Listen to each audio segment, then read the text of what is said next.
Hola chicos, ¿cómo están? Buenas noches con todos, muchas gracias por su espera.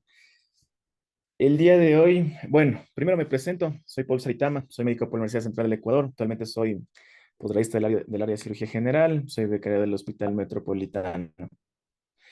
Eh, el tema que vamos a abordar el día de hoy, neumonía, un tema que tenemos que manejarlo adecuadamente tanto para el examen del CASES, para la vida, para los diferentes exámenes que vamos a dar a lo largo de nuestra vida, ya sea para el ingreso al posgrado, que es un tema muy, muy amplio que lo vamos a tratar de resumir el día de hoy con las perlas, con las claves, con todo lo que les va a servir para los diferentes exámenes y obviamente razonando cuáles son las implicaciones en las diferentes edades, los niños, los pacientes adultos, los adultos mayores, pacientes inmunocomprometidos, que son pacientes o poblaciones de riesgo que generan que nosotros tengamos mucho más cuidado al momento de manejar este tipo de patologías.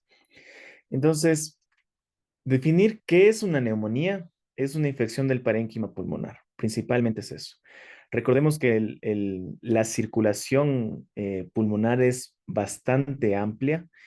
La, la hematosis, es decir, el intercambio gaseoso, depende de que los alvéolos estén libres, que no haya ningún componente en su interior para que este intercambio gaseoso se dé de la mejor manera. Cuando ya hay un exudado, es decir, una extravasación de líquido que ocupa, como ustedes pueden ver en el gráfico de la derecha, si hay un líquido, si hay cualquier presencia de un componente extraño dentro de todo el árbol broncoalveolar, todo esto va a generar trastornos de la ventilación-perfusión, es decir, no va a permitir que haya este intercambio gaseoso y todo esto, si se mantiene a lo largo del tiempo, va a generar signos y síntomas que el paciente va a ir desarrollando poco a poco, pero obviamente con sus excepciones. Desde ya les digo, pacientes inmunodeprimidos, pacientes con enfermedades crónicas no transmisibles, especialmente los pacientes con diabetes, pacientes de la tercera edad, siempre tienen que tener en cuenta el diagnóstico de una neumonía porque ellos no reflejan o ellos no tienen una respuesta inmunológica adecuada que van a tener la misma sintomatología que otros pacientes. ¿Qué quiero decir con esto? Un niño adecuadamente vacunado, que tiene un crecimiento normal, cuando tiene ya una afección pulmonar, ya empezando ya con una neumonía, es muy sensible a estos cambios y por eso inmediatamente vemos un paciente que desatura, un paciente que está con taquipnia, un paciente que está con una toma del estado general. A diferencia de los pacientes inmunocomprometidos que lamentablemente no generan toda esta sintomatología porque no tienen una respuesta inmunológica. Es decir, las bacterias están haciendo lo que quieren y lamentablemente el cuerpo no sabe cómo defenderse porque todos los mecanismos que se activan, la taquimia, la hipoxemia, hacen que el cuerpo trate de compensar todo lo que le está faltando. Estos pacientes no lo van a hacer. Asimismo, dentro de la epidemiología de las neumonías, recordemos que la gran mayoría de neumonías se tratan de manera ambulatoria, es decir, que de 10 pacientes, solo 3 vamos a tener criterios para ingresar a hospitalización. Más del 50% no se establecen causas específicas, porque cuando ingresa un paciente con una neumonía, el diagnóstico es clínico. En el servicio público no se ven contrastes en comparación con el sistema privado. Ustedes van a ver que en el sistema privado, un paciente que ingresa con neumonía, se hace un panel respiratorio, se hace todas las pruebas de PCR que existen actualmente, se hacen tomas de cultivos de líquido bronquialveolar, se hacen incluso lavados bronquialveolares, obviamente dependiendo del caso, y con esto aislamos el patógeno. Cuando se tienen los recursos, esto sí es factible. Lamentablemente, en el servicio público no hay los recursos, no hay el personal que permitamos que esto se dé adecuadamente y por eso la gran mayoría de diagnósticos son clínicos, es decir, basados en signos y síntomas, orientados también por el tema del laboratorio y es lamentablemente algo que tenemos que aprender a trabajar. La gran mayoría de neumonías, dependiendo del rango de edad, el 18% incluso están asociados a virus. hecho, 10 a 15% pueden estar ya asociados más de un microorganismo. Se puede dar también en casos en los cuales empieza como una enfermedad viral, pero por condiciones del huésped, condiciones de de la propia microbiota que tenemos en nuestro cuerpo, se puede infectar. Es decir, un paciente que ingresa con una infección viral, en el transcurso del curso natural de su enfermedad, puede esta condición generar el ambiente propicio para que las bacterias proliferen y generen también una infección bacteriana. Entonces, eso hay que también tener en cuenta. Tenemos, además de esto, factores de riesgo, es decir, qué condiciones hacen que un paciente tenga mayor riesgo de desarrollar una neumonía. Entre ellos, el alcoholismo, que obviamente genera una hepatopatía, y esta hepatopatía altera la función normal del hígado, la generación de inmunoglobulinas, la generación de albúmina, y todo en el cuerpo genera un ambiente ideal para que prolifere de la mejor manera. Enfermedades pulmonares como el EPOC, el tabaquismo, recordemos que el enfisema también, la neumopatía estructural como las bronquiectasias, pacientes de la tercera edad con comorbilidades como la demencia senil, las secuelas que tienen los pacientes con enfermedad cerebrovascular, de la disminución de la enfermedad de conciencia. Aquí viene un término muy importante que son las neumonías por aspiración, es decir, que el contenido gástrico que normalmente no debería llegar al árbol bronquial por condiciones como mal posicionamiento del paciente, por mal manejo de la vía aérea durante procedimientos quirúrgicos, genera que ese contenido gástrico vaya al árbol bronquial y obviamente esto se forma un caldo de cultivo. Los abscesos pulmonares, los factores epidemiológicos, algo que se trajo muy en cuenta con el tema del COVID, que empezó como un brote y luego fue una pandemia a nivel mundial. Entonces, los factores endémicos dependen mucho y estos son factores que nosotros los podemos identificar fácilmente con la historia clínica. Viaje al sudeste asiático, la ocupación del paciente, la exposición a diferentes cáusticos, es algo muy importante que nosotros debemos valorar desde la historia clínica y que nos va a dar datos muy importantes para el manejo de estos pacientes. Entonces, con todo esto, vamos a ver la fisiopatología, es decir, cuáles son los cambios que ocurren a nivel del parénquima pulmonar y que se van dando y que obviamente generan que haya la proliferación bacteriana. Entonces, primero tenemos que saber que los microorganismos llegan a las vías respiratorias por transmisión directa desde la orofaringe, por la inhalación de las gotitas diarias contaminadas. Como ustedes saben, incluso se habla mucho de las gotitas de flush, es decir, todos estos componentes que generan una contaminación, todo lo que se vino hablando en el área de COVID por diseminación hematógena en aquellos pacientes con sepsis. Cuando los microorganismos llegan a los alvéolos, debemos tener nosotros células que defienden a los pulmones de todas las patologías que nosotros tenemos. Entonces, a nivel hepático, a nivel pulmonar, tenemos diferentes tipos de macrófagos. Y estos macrófagos recordemos que son células presentadoras de antígeno. Es decir, que estas van a identificar adecuadamente cada una de los antígenos del germen que nos está generando daño y van directamente al sistema inmunológico y van a generar una respuesta específica. Hecho, es decir, esto cuando ya tenemos una memoria y esto gracias a los diferentes esquemas de vacunación que nosotros recibimos a lo largo de la niñez. Cuando nosotros no tenemos un contacto previo con el antígeno de determinado germen, se le da una respuesta innata, es decir, una respuesta inespecífica, una respuesta que es a atacar a todo lo que va por encima y obviamente esta respuesta inflamatoria va a generar también que se propague la infección y obviamente va a permitir todos los procesos que ya vamos a ver más adelante que van a generar todas las fases de la neumonía. ¿Hecho?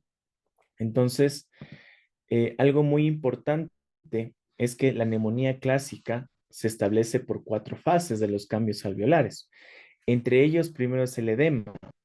Como les digo, cuando el cuerpo recepta o detecta un antígeno desconocido, genera una respuesta inmunológica. Esta respuesta inmunológica genera prostaglandinas.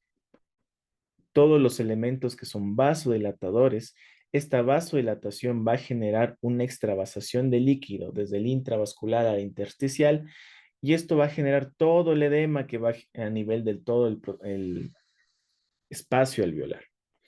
Esto va a permitir que así como migran las células de defensa, también migran componentes proteicos, también migra agua y esto va a generar todo el edema característico de la primera fase de la neumonía.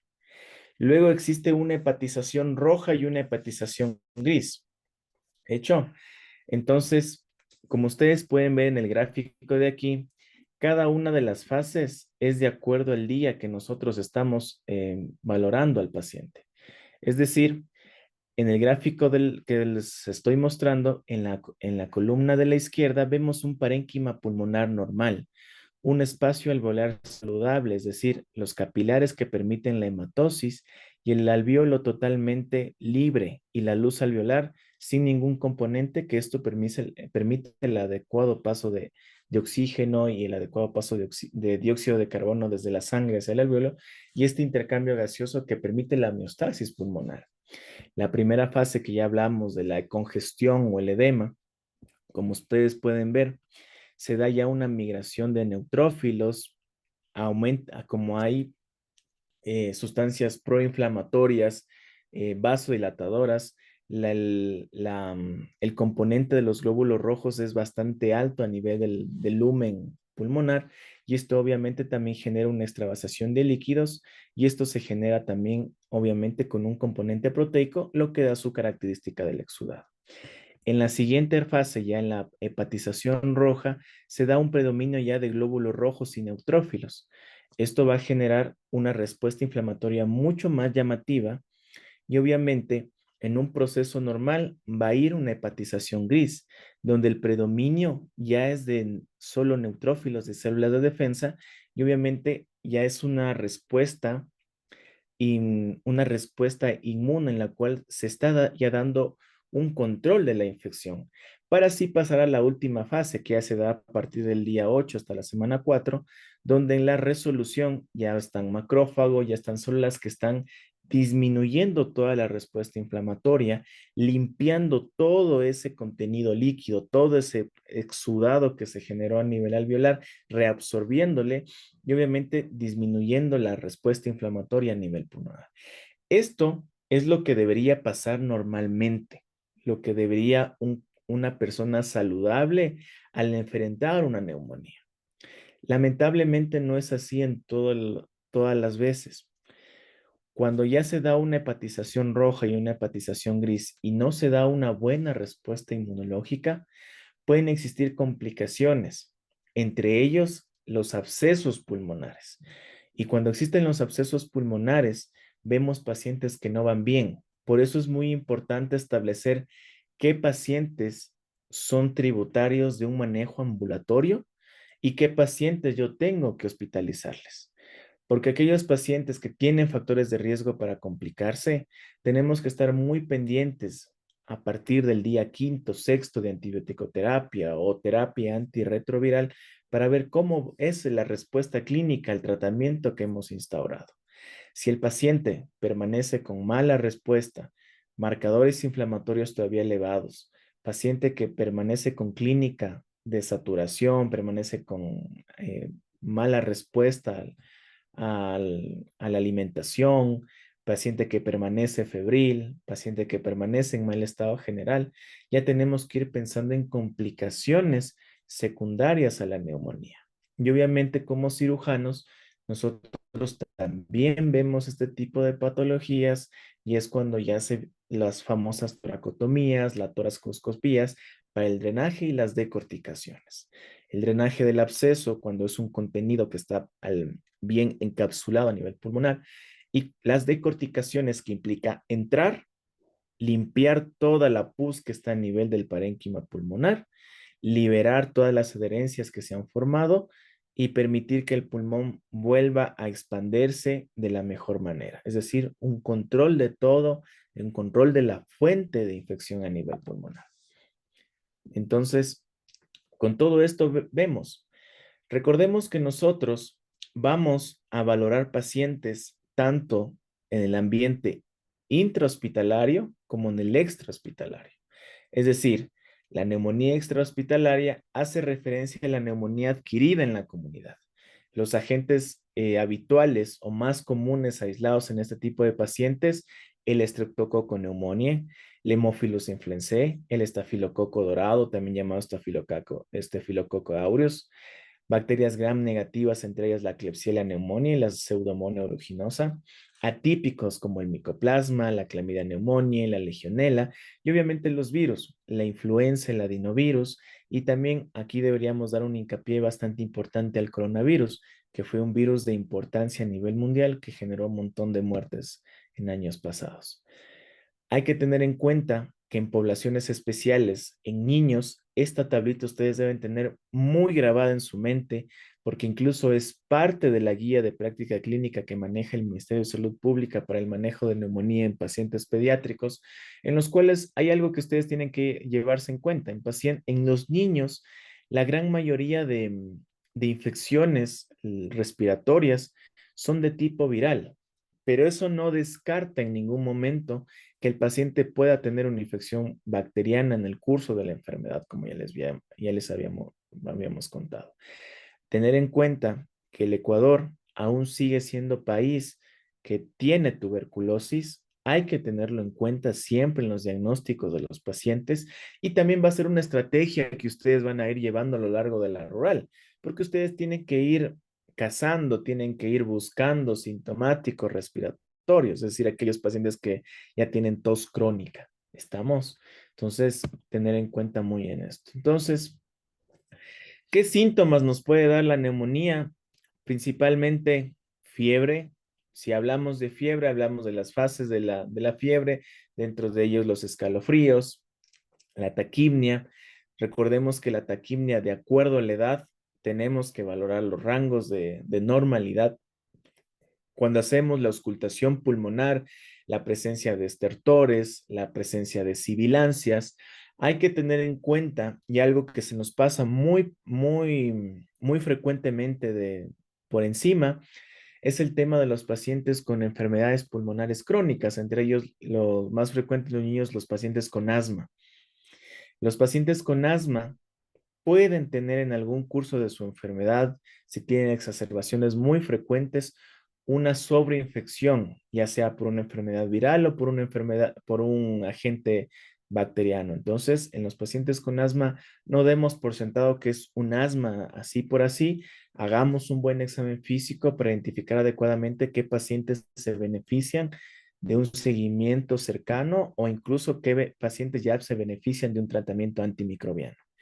La taquicardia, recordemos que como todo proceso infeccioso, la neumonía puede en algún momento ya generar sepsis y el desenlace final de la sepsis, el choque séptico. Es decir, pacientes que yo estoy valorando con neumonía, tengo que hacer una búsqueda activa de signos de SIRS, es decir, de un síndrome de respuesta inflamatoria sistémica. Entre ellos, la taquicardia, más de 90 latidos por minuto, la alteración del estado de conciencia, la presión de mi paciente, el llenado capilar, la fiebre del paciente. Todos estos factores tenemos que valorar porque si el paciente entra ya en nuestra atención en un estado séptico, el paciente se beneficia ya de un tratamiento ya mucho más amplio, ¿sí? Por ejemplo, cuando nosotros manejábamos pacientes con COVID, lo que teníamos que hacer es un triaje sumamente rápido y eficaz en el cual identificábamos qué pacientes se benefician de un tratamiento ambulatorio, es decir, pacientes que no tienen comorbilidades, que no tenían SIRS, que estaban estables hemodinámicamente y que obviamente podían tener un seguimiento ambulatorio, a diferencia de pacientes que ya llegaban con desaturación, aquellos pacientes que ya habían recibido un manejo ambulatorio, es decir, que el manejo ambulatorio no fue suficiente, que ya hubo una complicación, ¿sí? Y obviamente aquí juega un papel muy importante los exámenes complementarios. Pero tú me dirás, Paul, pero a mí me han dicho que el diagnóstico de la neumonía es clínico. Sí, y tienes toda la razón. Pero tenemos en cuenta también que actualmente manejamos exámenes de laboratorio exámenes de imagen que nos permiten escalar o estratificar a los pacientes en aquellos con un alto riesgo de complicaciones a corto plazo y los que se benefician de una hospitalización y un seguimiento estrecho. Entonces, tengan en cuenta todo lo que les acabé de conversar. Entonces, como ya les hablé, el frémito, el timpanismo, los estertores, la disminución del murmullo vesicular, el frote, la matidez, son signos clínicos que nos van a permitir identificar oportunamente a aquellos pacientes con neumonía. El diagnóstico, como ya les veníamos comentando, es clínico, obviamente, pero también tenemos un apoyo de laboratorio radiográfico. Hay guías que también establecen que no siempre se debería pedir el apoyo radiográfico cuando nuestra certeza clínica es muy alta de un diagnóstico de neumonía. Pero obviamente, recordemos que hay pacientes, y por ejemplo los pediátricos, que valga la especificación de esta población, que en las neumonías atípicas vemos un paciente que ingresa a la consulta jugando, que conversa, que no está irritable, pero la clínica del paciente, es decir, los factores de riesgo que él tiene, inmunosupresión, enfermedades crónicas, ameritan que hagamos un examen radiográfico en el cual vemos cambios que se llaman una disociación clínico-radiológica. ¿Qué significa esto?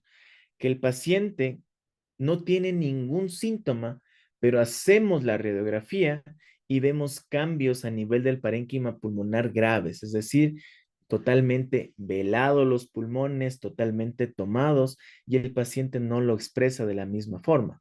Entonces, por eso es muy importante que ustedes identifiquen pacientes que puedan tener factores de riesgo para una neumonía típica. Laboratorio, ¿qué implica el laboratorio? Primero, una biometría que nos puede hablar de una leucocitosis con una desviación izquierda o derecha.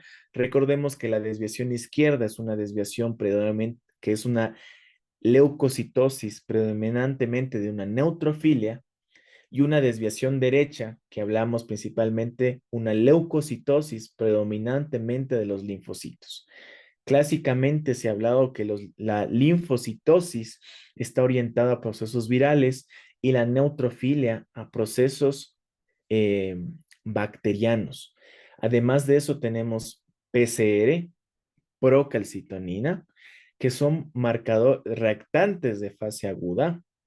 El uno que nos habla de procesos inflamatorios agudos y la procalcitonina que incluso se ha llegado a establecer como un buen factor pronóstico para establecer qué pacientes están con una infección bacteriana y obviamente se benefician de un tratamiento antibiótico. Como les digo, no siempre esto se cumple, no siempre van a tener ustedes a la mano este tipo de exámenes donde ustedes van a tener que ver solamente con la clínica toda la evolución del paciente. ¿Hecho? Entonces, también tenemos que ver, y como les he venido diciendo, patologías concomitantes, neumopatías, el EPOC, las bronquitis crónicas, pacientes con insuficiencia cardíaca que también pueden simular en un inicio un proceso agudo bacteriano a nivel pulmonar, pero que debemos identificar adecuadamente o diferenciarlo de un edema agudo de pulmón secundario, una insuficiencia cardíaca derecha, que puede también pasar. La embolia pulmonar, la tromboembolia pulmonar, donde un paciente con factores de riesgo para trombosis venosa profunda hace de manera súbita desaturaciones, taquimias, pero obviamente el contexto del paciente es diferente porque hablamos en la gran mayoría de casos pacientes que han tenido una intervención quirúrgica, pacientes que han tenido un periodo largo de encamamiento, pacientes que tienen factores de riesgos para trombosis venosa profunda. Entonces, esto es muy importante que ustedes valoren desde el inicio al valorar a un paciente en su consulta. Las neumonitis por radiación, que esto ya hablamos ya en pacientes oncológicos. La clasificación de la neumonía, como les digo, puede ser muy amplia, pero lo que ustedes tienen que llevarse en su mente es lo siguiente: neumonía adquirida en la comunidad, aquella paciente que viene de su casa, que no ha tenido contacto con ningún servicio de salud y que viene con síntomas respiratorios. Otra clasificación que hace diferencia entre si es la etiología, que puede ser viral, bacteriana, fúngica, una neumonía típica, como ya veníamos hablando, los principales gérmenes atípicos, entre ellos Legionella, Mycoplasma y Clamidófila. Las neumonías nosocomiales, nosocomio es como se conocía en la antigüedad a los hospitales, y de ahí viene la neumonía, este epónimo de neumonía nosocomial. Ustedes también van a encontrar terminología en las cuales les dicen neumonía asociada a los cuidados de la salud. Y ahí también hay que describir algo que se llama neumonía asociada al ventilador, aquellos pacientes que están con ventilación mecánica invasiva. La neumonía nosocomial, y es un punto que ustedes deben tener muy en cuenta, es aquellos pacientes que han permanecido hospitalizados por lo menos 48 horas o han sido sometidos a algún procedimiento invasivo, es decir, un paciente que sometió una endoscopía digestiva alta, se sometió al procedimiento y fue dado alta. Y a las 48, 72 horas acude con sintomatología respiratoria que conjuntamente con nuestro examen físico determinamos que es un proceso pulmonar. Entonces, esto tienen que llevarse a la mente porque esto es pregunta muy amplia y que se hace muy frecuentemente en los hospitales. Las neumonías aspirativas, como ya les comenté, son aquellos en los cuales el contenido gástrico de manera patológica alcanza el árbol respiratorio con todas las bacterias que ustedes conocen que a nivel del gástrico existen, y por eso hay una flora mixta polimicrobiana, incluso bacterias anaerobias, que pueden complicar muy rápidamente al paciente y que obviamente nos pueden generar incluso la muerte del mismo. Una cápite que es muy importante en aquellos pacientes inmunosuprimidos o pacientes que tienen una inmunología defectuosa, entre ellos pacientes diabéticos, pacientes que toman de una manera crónica corticosteroides, pacientes que ya tienen una inmunosupresión per se, aquellos pacientes que están recibiendo un tratamiento con quimioterapia. Aquí nosotros podemos ver gérmenes que no son tan frecuentes, incluso en aquellos pacientes con un síndrome de inmunodeficiencia adquirida, que ustedes conocen el Pneumocystis jirovecii, que no es un germen muy frecuente, pero en que en pacientes con VIH que ya están en su fase de SIDA, es muy importante investigar, ya que hay un tratamiento específico para el mismo. Aquellos pacientes, incluso en algún punto de la infección, también tienen riesgo de una infección o una sobreinfección por hongos, y aquí es donde viene también el término de los géneros de la Candida albicans, que nosotros tenemos que identificar o conocer que tienen un riesgo alto y por ende darle el tratamiento médico adecuado. Entonces, nosotros tenemos que saber que el diagnóstico serológico se basa mucho en los diferentes tipos que tenemos. Por ejemplo, era muy frecuente y lamentablemente ustedes no manejaron mucho pacientes en el tema del área de COVID, o no tuvieron acceso a muchos pacientes en los años 2020, 2021, donde fue el, todo el boom de lo que fue el COVID. Lamentablemente, no había una adecuada interpretación de los estudios, no había una pertinencia de los mismos, porque nosotros cuando valoramos un examen diagnóstico, nos tenemos que fijar en dos parámetros importantes. Uno de ellos, la sensibilidad, el otro, la especificidad. Estos dos parámetros nos van a permitir saber qué prueba es verdaderamente útil para el diagnóstico de un paciente. Era muy frecuente, y ustedes no saben, cuántos pacientes llegaban con pruebas rápidas de anticuerpos diciendo que tenían una enfermedad por COVID. Llegaban asustados, llegaban incluso ya con medidas de aislamiento, llegaban asustados, con ansiedad, pero la interpretación, y eso es algo que ustedes tienen que llevarse en mente siempre, que el conocimiento es poder. Era muy frecuente que para entrar a trabajar les pedían pruebas de IgM e IgG. Cuando hablamos de inmunoglobulinas, estas dos inmunoglobulinas son importantes porque la una me dice, estás con una enfermedad aguda y la otra, estuviste con una enfermedad aguda, pero tu sistema inmunológico ya generó anticuerpos. Es decir, tú ya pasaste la enfermedad, tú ya pasaste la fase más crítica de la misma. Entonces, recordemos que la IgM es un anticuerpo que se eleva en los primeros días que está en contacto con la enfermedad y la IgG ya es una inmunoglobulina específica, es decir, una inmunoglobulina con memoria. Y esto permite establecer que hay aquellos pacientes que tienen una positividad para IgG y negatividad para IgM ya habían pasado la enfermedad, a diferencia de aquellos con una infección por IgM en los cuales están recién empezando la enfermedad. Pero, Paul, ¿cuál es la sensibilidad de estas pruebas? Bajas. Es decir, si nos ponemos ya a hablar estrictamente de este tipo de pruebas, lamentablemente hacían que generen muchos falsos negativos. Es decir, la especificidad de este tipo de estudios para determinar quiénes estaban verdaderamente sanos era muy mala. Es decir, que estas pruebas podían pasar de desapercibido un paciente que estaba cursando una enfermedad activa y en esto lamentablemente se basaban muchas personas para decir, no, el paciente está enfermo o el paciente no está enfermo o el paciente no tiene COVID y busquemos otra causa. De ahí ya vino las pruebas con antígenos.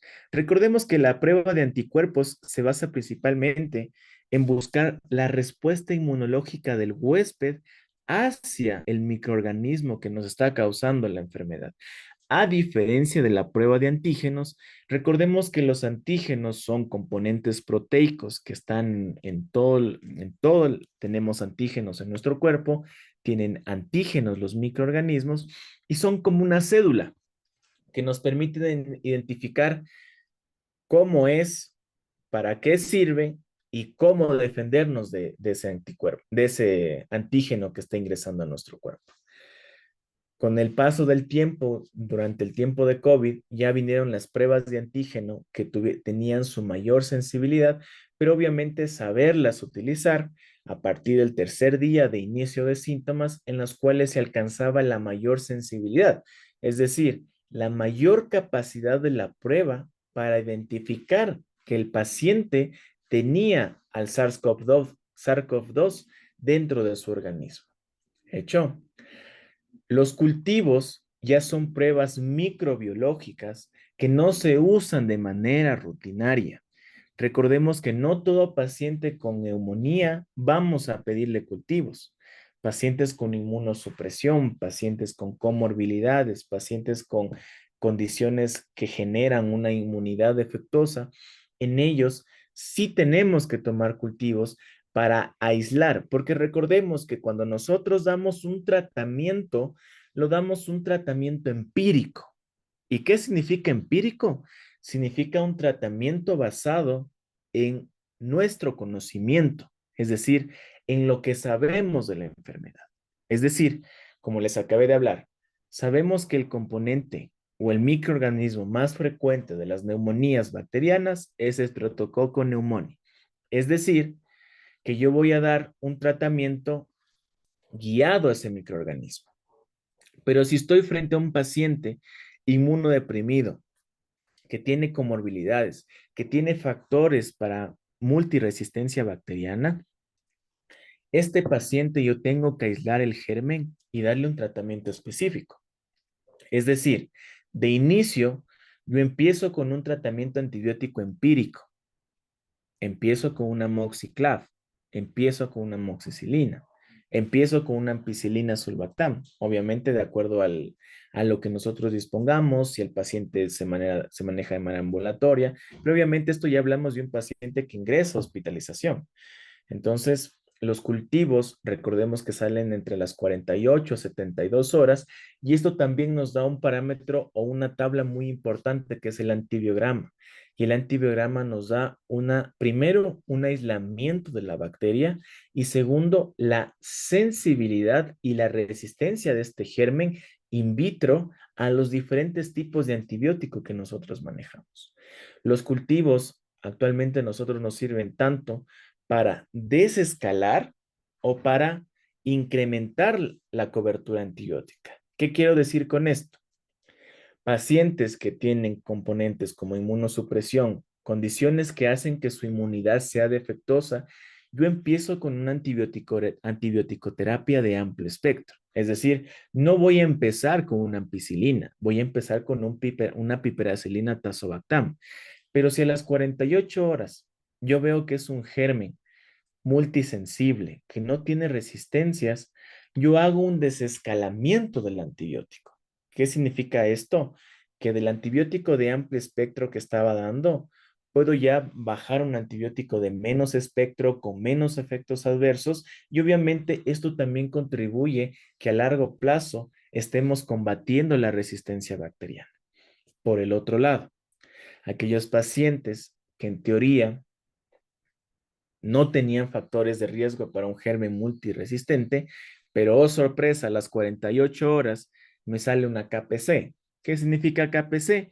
Una Klebsiella productora de carbapenemasas, que obviamente no va a tener una respuesta adecuada al antibiótico de bajo espectro que usé inicialmente y que a las 48 horas me permite, de acuerdo a la sensibilidad que yo vea, elegir el mejor antibiótico para esta bacteria. Las pruebas de ADN, la PCR, que ustedes saben, la PCR-RT que usábamos y que era la más sensible y la más específica para el diagnóstico de COVID, esta ya se basa en la presencia de ADN o ARN dentro de la muestra que nosotros, pero obviamente del germen que nosotros estamos tratando de identificar. ¿Estamos? Entonces, estos son el arsenal de exámenes del laboratorio que nosotros podemos apoyarnos para identificar, para tratar adecuadamente a nuestros pacientes. Entonces, anticuerpos podemos encontrar contra parainfluenza, adenovirus, clamidia, microplasma, de acuerdo obviamente al paciente, sus factores de riesgo.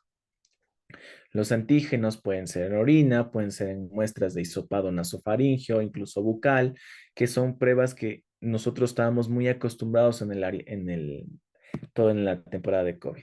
Los famosos FilmArray de panel respiratorio, que obviamente no lo tenemos a disponibilidad de manera amplia en todos los lugares públicos, más lo tenemos en hospitales de tercer nivel, en los cuales se hace un barrido, ¿sí? En el cual se hace con una misma muestra, se hace un barrido de múltiples gérmenes en los cuales se va a identificar cuál es el germen que está generando la patología respiratoria en ese momento. Entonces, eso nos permite saber si es un SARS-CoV-2, si es un adenovirus, si es una influenza A, una influenza B, un parainfluenza, pero obviamente esto en el contexto de un lugar donde ustedes cuenten con todos los recursos para el diagnóstico. Las muestras, es muy importante determinar el origen, tomar adecuadamente las muestras, porque si no están bien tomadas, también pueden dar falsos positivos o falsos negativos. El adecuado procesamiento de la misma va a aumentar el rendimiento diagnóstico. ¿Hecho? Entonces, vamos con un pequeño ejercicio. Paciente de 27 años, sexo masculino, no fumador, sin antecedentes patológicos importantes que destacar, que en la semana previa a la consulta presentó rinitis, odinofagia y tos seca, acompañados de mialgias, cefalea y fiebre. Se automedicó con antitérmicos y permaneció 3 días en cama. 2 días antes de ser internado en el hospital, había agregado expectoración mucopurulenta y hemática y dolor en hemitórax derecho. Desde el comienzo de sus síntomas tuvo anorexia y fatigabilidad fácil. Del examen físico se destacó temperatura axilar de 39 grados centígrados, frecuencia respiratoria de 28 respiraciones por minuto, un soplo tubárico en el tercio superior de la cara posterior del hemitórax derecho, taquicardia de 112 latidos por minuto. Se le solicita una radiografía de tórax en la cual se evidencia, como ustedes pueden ver en esta imagen, una opacidad densa homogénea en el hemitórax derecho, limitada en su borde inferior por la cisura horizontal. Se le solicitaron paraclínicos en los cuales ustedes pueden ver que destaca primero la leucocitosis, una velocidad de eritrosedimentación, en la cual estaba alta en 58 milímetros. Se realizaron hemocultivos y un estudio bacteriológico de expectoración. Entonces, aquí me gustaría mucho que ustedes eh, establezcan o que pongan en el chat datos que ustedes le llaman la atención y que ustedes dicen por qué este paciente puede cursar con una neumonía o si es leve o si es grave. ¿Qué exámenes ustedes le pidieran adicionales a este paciente? ¿Qué datos de la historia clínica a ustedes les está faltando? O algo que ustedes complementarían para llegar adecuadamente al diagnóstico de este paciente. Hecho, vamos a discutirlo al final de la charla. Me gustaría que todos ustedes tomen un capture de esto y a lo largo que vayamos conversando, ustedes vayan poniendo sus preguntas para ir discutiendo al final. Entonces, la radiografía de toras, como ustedes pueden ver aquí, es un examen muy importante que ustedes tienen que acostumbrarse a leerlo todo el tiempo. El primer paso para leer bien una radiografía de tórax es leer o identificar que la radiografía corresponda a nuestro paciente, porque lamentablemente han habido errores diagnósticos en los cuales se dan por una mala lectura o una lectura incorrecta de una placa que no correspondía al paciente que estamos valorando. Segundo, tenemos que identificar el tipo de radiografía de tórax que estamos haciendo. Esta radiografía que les puse aquí tiene una trampa, tiene algo que les va a permitir saber o identificar y decir, no, pues, o sea, tengo que interpretarla cuidadosamente. Ustedes van a ver en la esquina superior izquierda un dato que dice portátil. Recordemos que las radiografías de tórax no son las mismas para los niños, para los adultos. No es lo mismo pedir una radiografía portátil que pedir una radiografía que lo hagan en el área de imagen. Esta radiografía que ustedes ven aquí es una radiografía portátil. Hecho, esta radiografía portátil, primero que tiene limitaciones para identificar adecuadamente todo el parénquima pulmonar.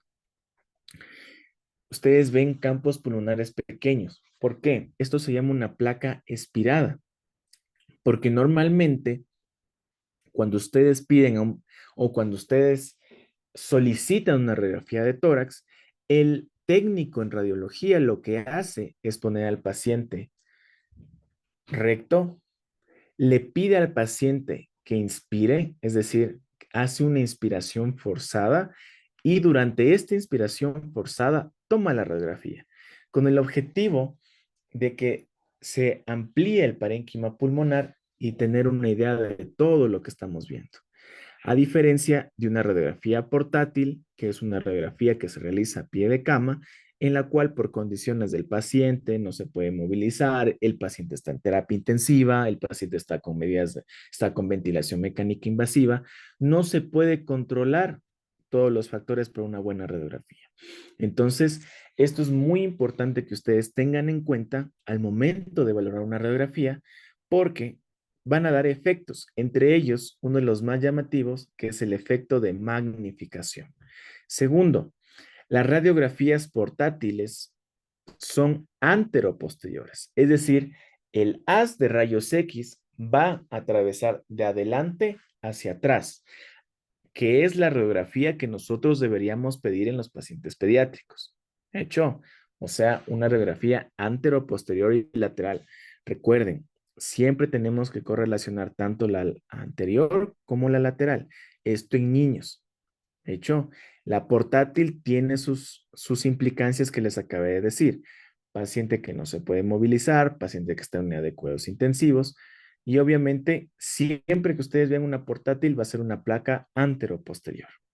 En los pacientes adultos, ¿cuál es la radiografía que nosotros recomendamos? La póstero anterior y lateral. Siempre en dos proyecciones, que ya vamos a ver más adelante imágenes, las cuales es muy importante esas proyecciones. Entonces, como ustedes pueden ver aquí, aquí vemos una radiografía adecuadamente realizada. Compárenlo con la del lado, con esta que acabamos de ver, es muy diferente. El parénquima pulmonar incluso aquí parece ser mucho más amplio, pero la diferencia es que primero es una radiografía póstero anterior, estamos viendo que es una inspiración forzada, pero llama la atención a nivel del lóbulo inferior derecho, el que les voy a, que les voy a mostrar en este momento. Justo aquí en esta parte de aquí, esta condensación que existe, que incluso parecía como una bolita de nieve, en la placa, ustedes, en la placa póstero anterior, ustedes solo saben que está en esta zona. Además, algo muy importante que ustedes deben tener en cuenta es la división por segmentos que tiene el pulmón y entre ellos ustedes dirían, aquí no sabríamos diferenciar si es anterior o posterior. Pero cuando ya hacemos la radiografía lateral de tórax, vemos que la condensación es en el lóbulo posterior basal derecho. Entonces, para esto nos permite o es la importancia de la radiografía en dos posiciones. Identificar adecuadamente el lugar de la condensación pulmonar. Ustedes pueden ver aquí también esta otra radiografía, donde a nivel del lóbulo superior derecho, también se ve una condensación. Esto que ustedes ven aquí bien demarcado es la cisura pulmonar y obviamente también podemos ver imágenes de un broncograma aéreo que refleja que las vías respiratorias están tan congestionadas de pus, de líquido exudativo, que hace que a nivel los rayos X se hacen mucho más visibles. Aquí vemos otra imagen que refleja algo muy importante. Si nosotros, esta es una placa anteroposterior de un niño, primero vemos un efecto de magnificación propio de las radiografías anteroposteriores, pero si ustedes revisan, solo ven aquí un leve infiltrado que no dirían muy importante. Pero cuando yo le hago ya la placa lateral de tórax, vemos una condensación retrocardíaca totalmente izquierda que hace que una implicancia de que pensábamos que era algo mínimo, aquí ya vemos una buena consolidación que incluso ya ocupa más de dos segmentos pulmonares. Entonces, eso tienen que tener muy en cuenta siempre. Ahora, ya estamos valorando un paciente.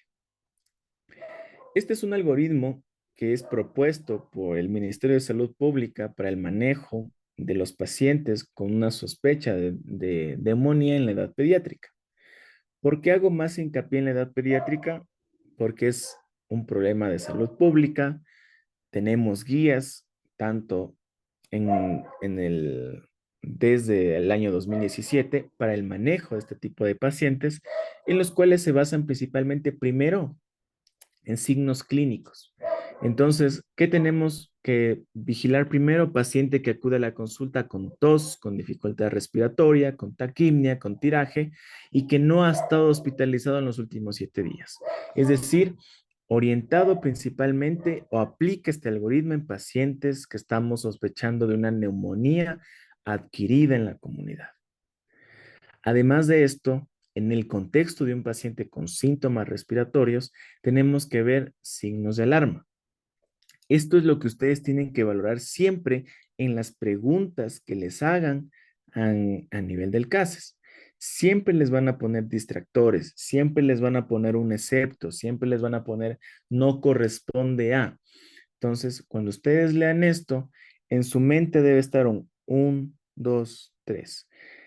Fijarse siempre en los excepto, en los no corresponde, en los de todos los que ven a continuación es falsa. Siempre identificar este tipo de preguntas porque son las preguntas en las que más se equivoca. ¿Hecho? Entonces, volviendo a lo que estábamos conversando, en aquel paciente con síntomas respiratorios, lo primero que yo hago es identificar signos de alarma. Si el paciente viene con un Glasgow alterado, ¿sí? Si viene con mala perfusión, ¿cómo sé que viene con mala perfusión? Primero el llenado capilar, ¿ya? Normalmente ustedes cuando aplastan su pulgar y lo sueltan, ustedes ven que cuando aplastan toma un color blanco. Yo suelto mi pulgar y automáticamente regresa a su coloración rosada, rojita. Cuando un paciente está con mala perfusión, este llenado capilar se prolonga. Es decir, que el tiempo que se demora en volver al color normal supera los 3 segundos y eso se llama un llenado capilar lento. Obviamente también lo puedo apoyar con exámenes de laboratorio, entre ellos una gasometría arterial en la cual se mide el lactato y el lactato te dice, oye, las células que tú estás ahorita midiendo ya no están recibiendo oxígeno, ya no están haciendo un metabolismo aerobio, que normalmente es lo que tenía que hacer cada célula, sino ya está haciendo un metabolismo anaerobio. Cuando una célula hace un metabolismo anaerobio, genera ácido láctico y este ácido láctico se convierte en lactato y obviamente habla de una mala perfusión, que el tejido que estamos valorando no está recibiendo adecuadamente oxígeno. Tercero, saturación de oxígeno, un parámetro que es muy discutible, es algo que debemos tomarlo con pinzas, saberlo valorar de la mejor manera. Cosas tan pequeñas como que el paciente o la paciente vaya pintada las uñas puede generar un falso positivo en estos pacientes. Es decir, que el esmalte que está en las uñas va a generar que no haya una buena refractariedad, que es como trabaja el saturador de oxígeno, y que falsamente dé valores de oxemia debajo del 90% y que nosotros vamos a considerar como patológicos. Si el paciente satura menos del 90%, tomando en cuenta todos los distractores que existen, el paciente necesita oxígeno. Si necesita oxígeno, va a necesitar hospitalización. Si el paciente está con taquimia, de ley, porque el pulmón está tratando de compensar todo el trastorno ácido base de aumentando la frecuencia respiratoria, trabajando mucho más de lo normal. La dificultad para la alimentación en pacientes muy pequeños, si el paciente no tiene una buena tolerancia oral, no vamos a poder darle el tratamiento, no va a poder tomar el jarabe, no va a poder tomar las pastillas. Entonces, amerita tratamiento endovenoso. Dificultad respiratorio. Recordemos las escalas que tenemos a nivel pediátrico que nos permiten ver otros signos de dificultad respiratorios, entre ellos el tiraje, el aleteo nasal. Hecho. Entonces, si todo lo que acabamos de hablar valoramos y tenemos cualquiera de ellos, ¿sí?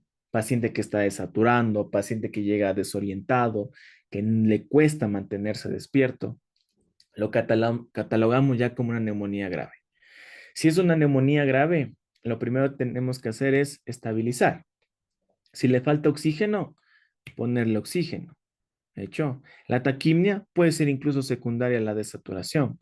Si está con dificultad para la alimentación, tenemos que administrar líquidos endovenosos para compensar todas las necesidades basales del paciente, al mismo tiempo que tratamos el germen que nosotros pensamos. ¿Sí? Si es una enfermedad viral, ¿sí? Si pensamos en gérmenes típicos, lo que vamos a hacer son tratamientos de soporte. Si es un niño, vamos a darle broncodilatadores, vamos a dar terapia respiratoria.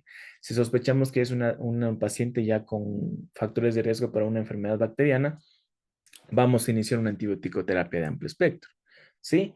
Pero obviamente el mensaje que se va de aquí es, necesita sí o sí ser hospitalizado. Y si necesitamos hospitalizarlo, vamos a tomarle una radiografía de tórax, una biometría hemática y un hemocultivo. Porque recordemos que si ya estamos viendo todos estos signos, ya estamos frente a un paciente con sepsis. Y el peor escenario que podemos enfrentar en un paciente con sepsis es no identificarlo adecuadamente, que el paciente llegue a un choque séptico, que no lo hayamos notado y el desenlace más fatídico, que el paciente fallezca. Hecho, si nosotros revisamos al paciente y no tiene ninguno de estos factores de riesgo, no tiene ninguno de estos signos clínicos que nos hagan sugestivos de una enfermedad grave, tenemos que ya identificar al paciente como una neumonía no grave, ¿ya? Pero obviamente también tenemos que valorar otros factores que lamentablemente no siempre lo hacemos.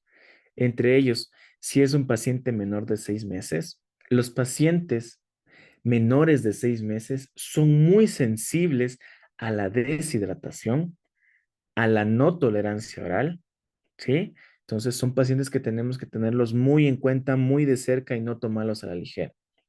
El riesgo social. Cuando ustedes vayan a la rural, se van a topar con pacientes que viajan desde las 4 de la mañana hasta 4, 5 horas para ser atendidos en el centro de salud. Es decir, si ustedes no hacen un diagnóstico adecuado, el paciente regresa a su hogar y presenta alguna complicación, el paciente va a tener un retraso, ¿no? Una demora en la atención. Y no, y si se complica, hasta que el paciente vuelva a salir al centro de salud o al lugar más cercano para recibir atención médica, puede ser muy tarde. Paciente con patologías de base, ya les hemos venido hablando. Inmunodeprimidos, pacientes con diabetes, pacientes con neumopatías, pacientes con asma, pacientes con EPOC, que hacen que estos pacientes sean muy susceptibles a este tipo de enfermedades.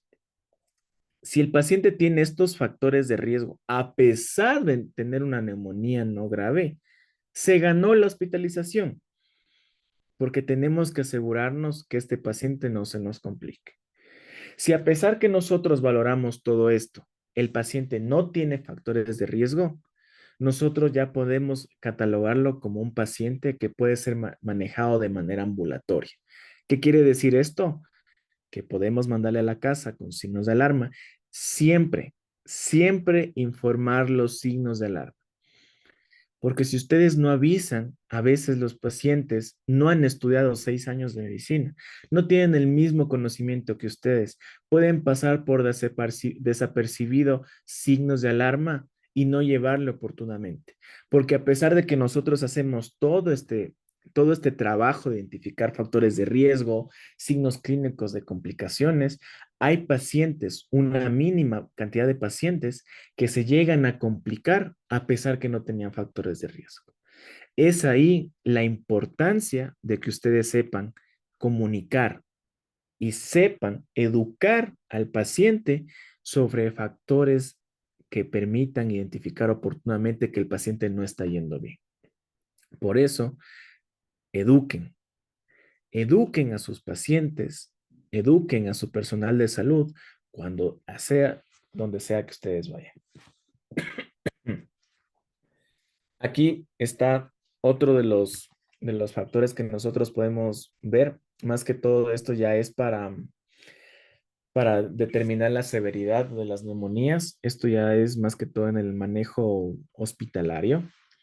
Tenemos criterios menores, que tenemos criterios mayores. Obviamente, los criterios mayores es un paciente ya con un shock séptico, como ustedes pueden ver, un paciente que ya está con ventilación mecánica invasiva, que es decir, que le dimos oxígeno y a pesar de eso no tenía una buena mecánica respiratoria, que ya es la presión positiva, son los diferentes modos que tiene el ventilador. La hipoxemia, que obviamente va asociada a la FiO2. La FiO2, recordemos que es la fracción inspirada de oxígeno, que normalmente es del 21%, y que esto, mientras nosotros vamos aumentando la necesidad de oxígeno, 2, 4, 8 litros, la FiO2 va aumentando. Y obviamente, cuando ya llegamos a una FiO2 que no es permisible para con manejo de dispositivos de oxigenoterapia básicos, ya tenemos que ir a una ventilación mecánica. Paciente que no responde a líquidos. Obviamente, recordemos que en la sepsis el manejo de líquidos es muy importante. Si el paciente no responde a líquidos, es un paciente que ya amerita otro tipo de manejo, entre ellos el uso de vasoactivos, entre ellos noradrenalina, dobutamina, pero eso ya es otro tema. ¿De hecho? Pero todo lo que ustedes ven en esta tabla es muy importante que identifiquen pacientes con taquimia, pacientes que ya no respiren en apnea, un aumento del trabajo respiratorio, es decir, pacientes con signos francos de dificultad respiratoria, retracciones, disnea, aleteo nasal, quejido, De hecho, la presencia de derrame pleural, que también puede ser una causa, ¿sí? El estado mental alterado, la hipotensión, la acidosis metabólica inexplicable, que obviamente también va de la mano a lo que veníamos hablando, pedir una gasometría. Entonces, en los pacientes adultos tenemos otra escala, entre ellas la escala del CURB 65.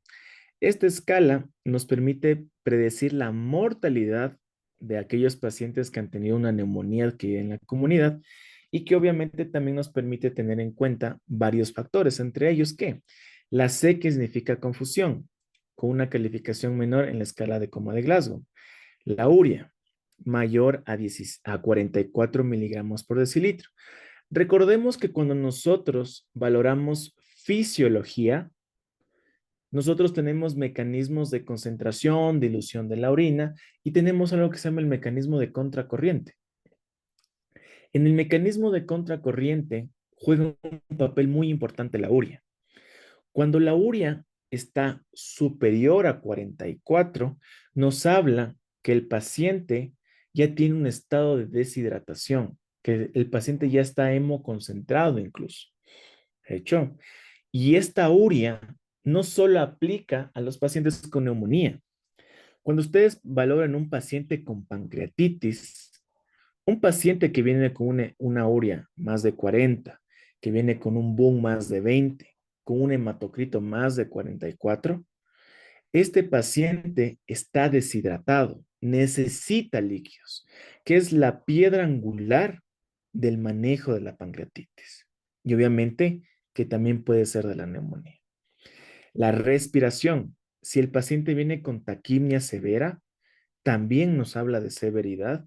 La presión arterial, que ya les hemos venido hablando. Los pacientes tienen grados de shock. La taquicardia es uno de los primeros em, marcadores, signos que nosotros tenemos a la mano para identificar a aquellos pacientes que tenemos que estar atrás, atrás, atrás, atrás. Porque cuando el paciente ya realiza hipotensión, significa que el cuerpo ha agotado todos sus mecanismos de regulación y que ya no ha podido compensar todo lo que le está pasando. De hecho, si un paciente está con hipotensión sostenida, es un paciente que el cuerpo ya no está respondiendo adecuadamente. Y este paciente tiene ya o ya se cataloga como un shock. Y aquí tenemos que ver los diferentes tipos de shock. Si es un shock distributivo, que ahí entra el shock séptico, si es un shock hipovolémico, si el paciente está sangrando, y obviamente siempre orientado de todo el contexto clínico del paciente. Y por último, la edad. Un paciente mayor de 65 años es un paciente que tiene alto riesgo de complicaciones. De hecho, entonces, cada uno de estos parámetros nos va a dar un punto. Y de acuerdo a eso, incluso podemos decir, si solo el paciente ingresa por la edad, 68 años, es un paciente de bajo riesgo. Es decir, el paciente puede manejarse de manera ambulatoria. Si decimos, oye, mi abuelito ya sabes que empezó con síntomas respiratorios, no le veo respirar bien, ¿ya? En las últimas 2 horas ya no me reconoce, no habla adecuadamente, le cuesta estar despierto, ya tiene un curve 65 de 2 puntos. Es decir, este paciente ya se amerita una hospitalización, o sea, necesitamos ya ingresarlo a vigilancia. Pero si el paciente ya tiene más de 3 puntos, significa que es un paciente que con signos de SIRS, un paciente que ya merita un ingreso a unidad de cuidados intensivos porque ya van a estar mayores soportes. ¿Estamos? Porque no podemos manejar pacientes con vasoactivos, con vasopresores en hospitalización. Ustedes van a decir, pero en el tema de COVID se hacía. Sí, se hacía. Incluso se administraban vasoactivos de manera periférica, pero era más que todo porque no había el suficiente espacio para meter a tanto paciente. Pero idealmente, un paciente con todos estos factores de riesgo tiene que ingresar a terapia intensiva, colocar una vía central y a través de esta infundir todos los medicamentos que nosotros necesitemos para compensar al paciente. Hecho. Y de acuerdo al puntaje que tenga el paciente, nos va a dar el riesgo. Hecho. Es decir, miren, con un puntaje de 0, el paciente tiene una mortalidad del 0,6%, a diferencia de un paciente ya con 5 puntos, que la mortalidad ya va al 57%, es decir, que uno de cada dos pacientes con un CURV 65 de 5 puntos tiene una neumonía muy grave y hay una probabilidad del 50% o más que el paciente fallezca a consecuencia de esta enfermedad pulmonar. Esta tablita les dejo aquí para que ustedes puedan revisar los diferentes grados de taquipnea que tenemos de acuerdo a la edad. Es muy importante valorar todo esto porque en los niños, de acuerdo a la edad, ustedes van a decir, no, pero Paul, tú me dijiste más de 30. No, en los niños, cada rango de edad tiene su propio valor de respiraciones por minuto normal. Ustedes ven otros criterios que podemos ver de dificultad respiratoria, la disnea, las retracciones, el aleteo nasal, que les he venido insistiendo todo este tiempo y que deben estar siempre en su mente. Pregunta del CASES que les ponga signos de dificultad respiratoria es neumonía grave hasta que se demuestre lo contrario. Eso tienen que llevarse en su mente siempre. ¿Hecho? Entonces, hemos hablado de todos estos signos que son muy importantes. Entonces, como ustedes les acabé de hablar, ya diagnosticamos, ya sabemos que tenemos que hospitalizar al paciente. ¿Qué tenemos que hacer? Pedimos exámenes complementarios, una radiografía de tórax, una biometría hemática, un hemocultivo, y de acuerdo a estos factores que nosotros vemos, decimos, sí, podemos decir que el paciente tiene criterios o tiene datos que me sugieren que puede ser una etiología bacteriana. ¿Qué tenemos que ver aquí? Miren, la palabra que yo les venía hablando. Antibioticoterapia empírica intravenosa. Hecho, es decir, basado en los gérmenes más frecuentes, yo inicio ya un beta-lactámico, entre ellos puede ser ampicilina o una penicilina. Si estamos sospechando en gérmenes atípicos, obviamente tenemos que ya hacer uso de macrólidos, acitromicina, que es la que más disponibilidad tenemos. Eritromicina ya poco a poco por los efectos adversos, por la forma de administración, ha ido disminuyendo su disponibilidad. E incluso si ya estamos sospechando o ya tenemos datos que nos sugieren una etiología viral, ya podemos usar antivirales como los Altimevir. Pero esto siempre tener en cuenta de acuerdo a los factores de riesgo del paciente. Como les digo, siempre es vigilar al paciente. Las decisiones que vamos a tomar a las 48 y 72 horas van a determinar, si las tomamos bien, van a determinar el pronóstico del paciente. Es decir, si nosotros a las 48 horas vemos que el paciente va bien, está con un buen curso, ya está comiendo, ya está sin signos de dificultad respiratoria, ha cedido la fiebre, obviamente podemos completar la antibiótico-terapia y no hay mayor drama. Pero eso sería en el mundo ideal. Lamentablemente hay pacientes que no cursan bien, que a las 48 horas siguen mal, siguen febriles, siguen con signos de respuesta inflamatoria sistémica y que obviamente eso implica que tengamos que escalar la antibiótico-terapia. ¿Sí? Entonces, aquí es cuando nosotros tenemos que hacer una revaloración clínica, es decir, valorar nuevamente el paciente para ver si tiene el diagnóstico correcto. Tenemos que repetir estudios de laboratorio, tenemos que ver resultados de imagen, tenemos que ver, reconsiderar el tema de los antibióticos y obviamente si llegáramos a identificar complicaciones, como ya les venía comentando, un absceso pulmonar, una infección pulmonar grave, ya obviamente identificar si es tributaria de una intervención quirúrgica. De hecho, si determinamos que el paciente está estable, no tiene factores de riesgo, hacemos un manejo ambulatorio, como ya les digo, ¿qué es lo primordial? El tratamiento de los síntomas. Analgésicos, antitérmicos, mantener una buena hidratación y educar al paciente, educar al cuidador, porque no siempre estamos solo al paciente. Si estamos con niños, tenemos que educar a padres. Si estamos con personas adultos mayores, tenemos que educar a los cuidadores. De hecho, porque la vigilancia de signos de alarma salvan vidas. Si el paciente identifica oportunamente un signo de alarma y acude al hospital, se pueden tomar medidas de manera oportuna. ¿Hecho? Entonces, de igual manera, si el paciente tiene criterios para antibiótico-terapia, una amoxicilina, un macrolído, estamos pensando en gérmenes atípicos, y si no, damos un tratamiento netamente sintomatológico. ¿Hecho? Obviamente, revaloramos a las 24 o 48 horas. Si hay una mejoría, nada, seguir con el mismo tratamiento. Si no mejora, tenemos que ya ver otro tipo de cosas, ¿sí? Si recibió antibióticos o no recibió antibióticos. Si nosotros ya desde el inicio administramos antibióticos y el paciente no mejora, el paciente ya merita un manejo intrahospitalario. Es por eso muy importante que ustedes sepan que en la medicina no es como una receta de cocina. No es que a todos los pacientes los vamos a manejar de la misma manera.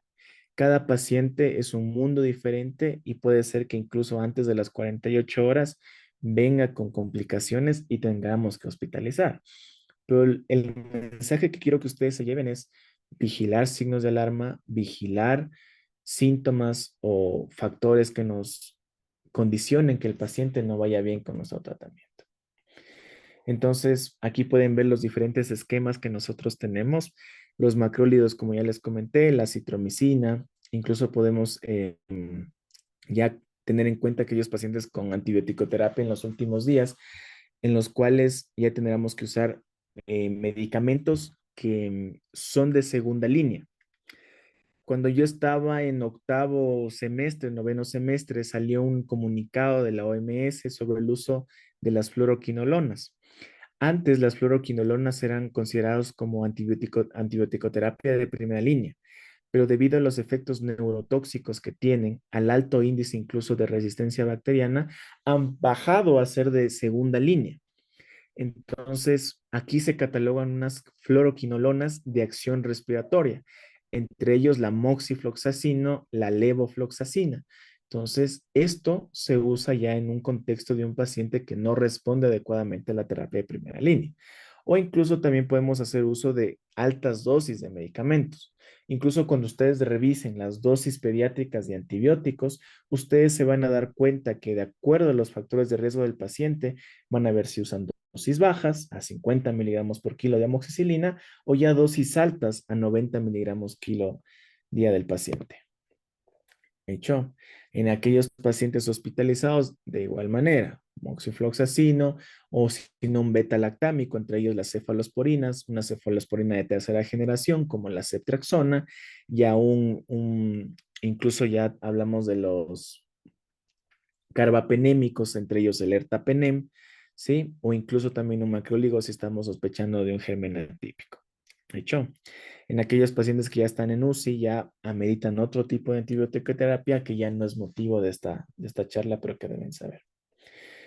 Esta tabla que yo les puse aquí es más que todo para que sepan más o menos todo lo que hemos venido hablando, las diferentes dosis que nosotros usamos a nivel pediátrico. Ustedes pueden incluso consultarlo en el CNMB, que es el Cuadro Nacional de Medicamentos Básicos, que son las dosis que nosotros manejamos actualmente en niños de acuerdo a la etiología que nosotros estamos sospechando. Entonces, chicos, espero haber sido de la forma más clara, de la forma más fácil explicarles todo esto, que es neumonía, que es un componente que lo van a ver toda la vida. Yo como cirujano lo sigo viendo diariamente, lo seguimos identificando, pero es algo que deben saberlo. Entonces, eso. No sé si tienen preguntas, dudas, comentarios, algo que quieran saber sobre lo que acabamos de hablar.